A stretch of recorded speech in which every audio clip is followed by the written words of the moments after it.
You said the last time that we spoke that I believe this is correct, that you had more cash than you've had in a long time, if not ever, at DoubleLine, and that it was too early to deploy it. Now, we were going through a pretty rough market period when we last spoke in early April. Here we find ourselves in a different scenario today. So how does that sit? I feel like we're in a risk-off market as on an intermediate-term basis. And I think what's really interesting is through all the volatility that you had in risk assets and some parts of the bond market as well, the one thing that hasn't had much volatility is gold. Gold broke out above 2,000 and went to 3,000, and now it's like 3,400. It hit a new high yesterday. It's down today. But I think that's telling us something. I think that's telling us that we're in a regime where gold is no longer a speculation for short-term traders or for survivalists as a long-term hold. I think people are viewing gold as an asset class out of fear of the turmoil that's going on geopolitically with the tariffs and everything else, and just the amount of debt that exists, that people wonder how we're going to deal with it. So gold is sort of the true monetary asset. So I find it very interesting, and I still think that gold is headed to 4,000. I think I said that back in April. I think you asked me, is it going to 3,000? I think it was just below it, and I said, that's not much of a forecast. I think we're almost there. It'll probably go to 4,000. So I think that you're going to get a breakdown. When we spoke in April, I was targeting a support band for the S&P at 4,500. I still think we're going to get there, or maybe a little bit higher, maybe 4,600 or something like that.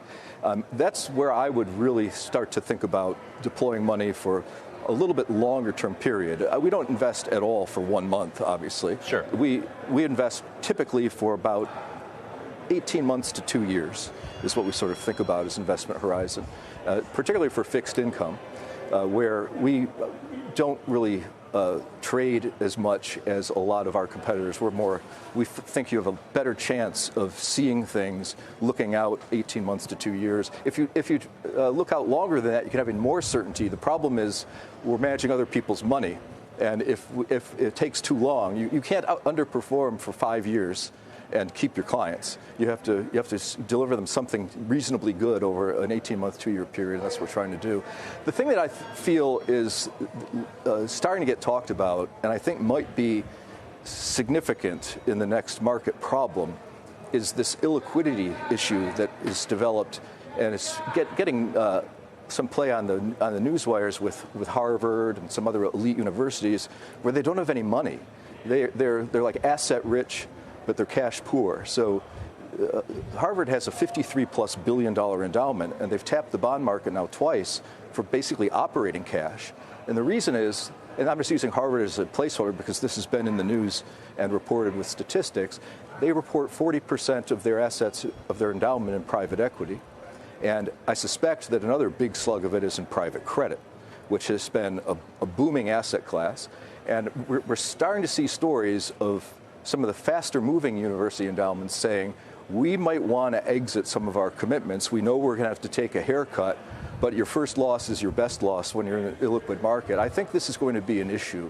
And I believe that the probabilities of this is increasing because of that spread between BB and CCC. Mm-hmm. That signals to me that a lot of the junky stuff is starting to feel stress, and a lot of the really junky stuff went to private credit.